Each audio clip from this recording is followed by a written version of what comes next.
Thanks for checking out Scotty's Hobbies. Today we're looking at this 2004 Dodge Dakota with a 4.7 liter V8 Magnum engine in this one. This should be the same, if not very similar, to the 2000 to 2004 year models, well, the same second generation.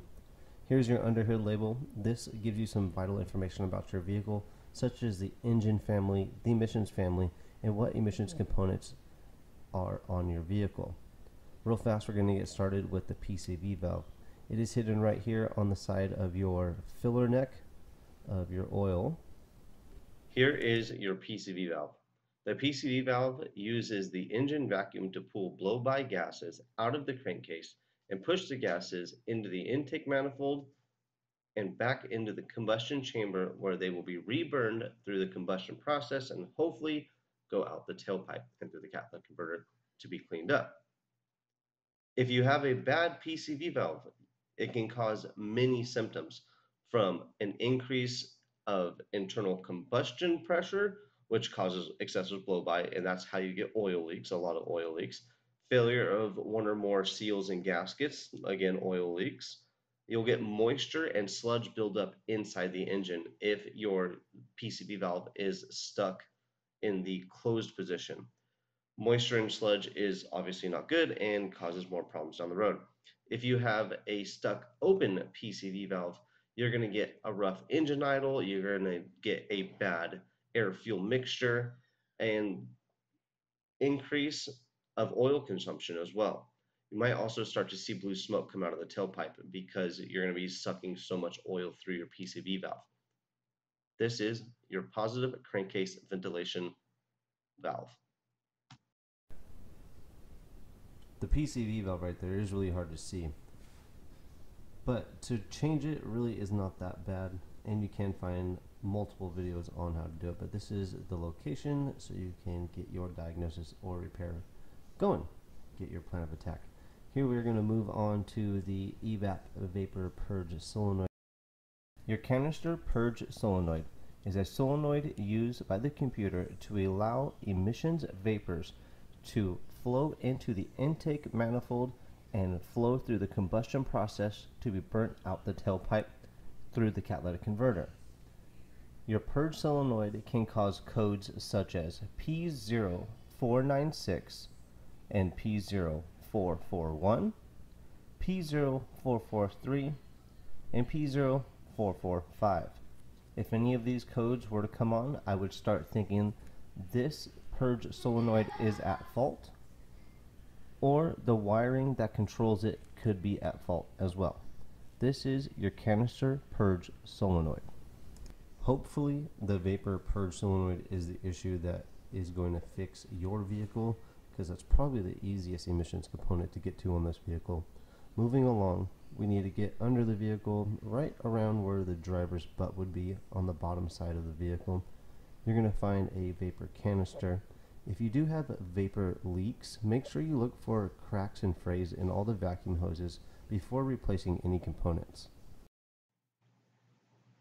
Here is your fuel vapor canister, or also called your charcoal canister. It is an emissions control device that traps vapors from the EVAP system and sends them to the fuel tank for later use, if it's working properly. They very rarely go bad.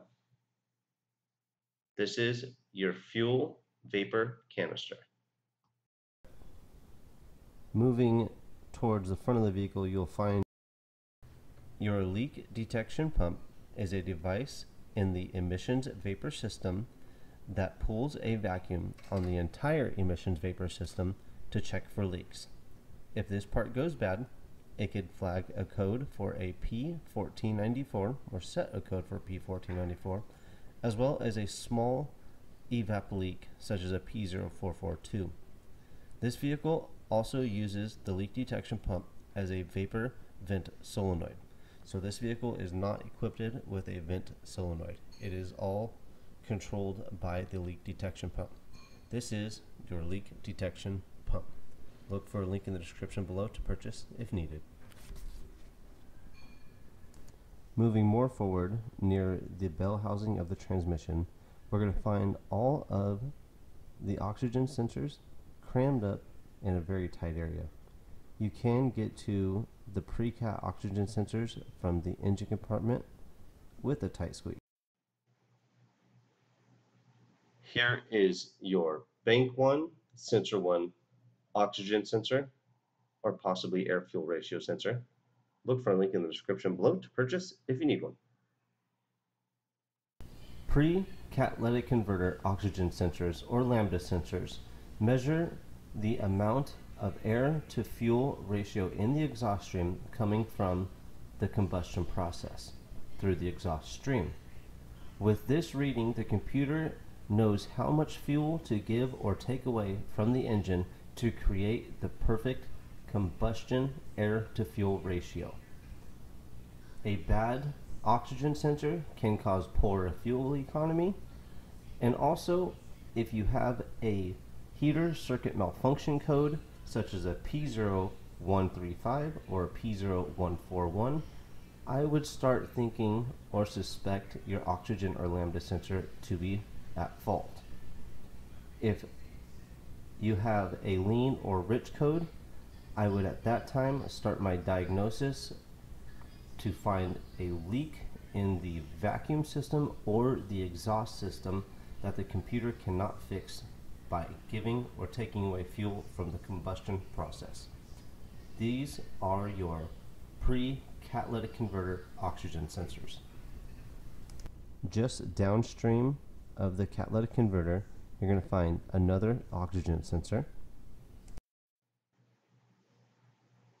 Here is the location of your bank 1, sensor 2, oxygen sensor, or air fuel ratio sensor. If you need one, make sure you look for a link in the description below to purchase. If you're getting codes for your oxygen sensors and you're in need of replacing, make sure you look for a tool in the description below and a link to purchase if needed. Moving on to your passenger side oxygen sensors, you'll find them crammed up right here near the firewall. Again, you could access your pre-cat oxygen sensor from the engine compartment. Here is your bank 2, sensor 1, oxygen sensor, or air fuel ratio sensor. If you need one, make sure you look for a link in the description below to purchase. I sure hope those pre-catalytic converter oxygen sensors are easier to get to on the top side of the engine. They look pretty crammed, but no matter what, it's always how much patience you have on fixing a vehicle that determines how hard it is to get the job done. Here you're going to find. Here is the location of bank 2, sensor 2, oxygen sensor, or air fuel ratio sensor. Link in the description to purchase one as well if needed.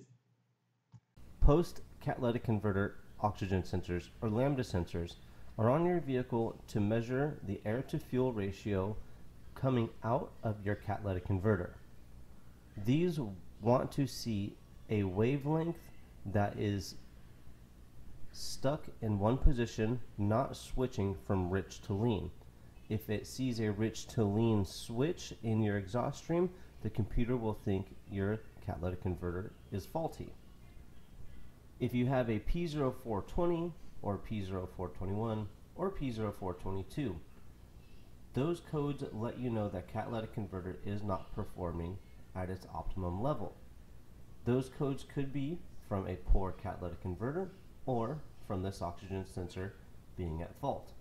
If you have a heater circuit malfunction with this oxygen sensor or lambda sensor, I would suspect the sensor itself is bad and replace that at this time.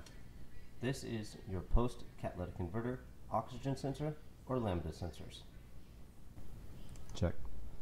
Now hopefully this video helped you find an emissions component that you are trying to locate on your vehicle to help you get started on your DIY repair, or even just on a starting point to figure out what needs to be done on your vehicle. If you have any questions or comments, make sure you comment below with either one. Also make sure you comment with the year, make, model, and engine size of the vehicle that this video helped you on. Thanks for watching. I'll see you all.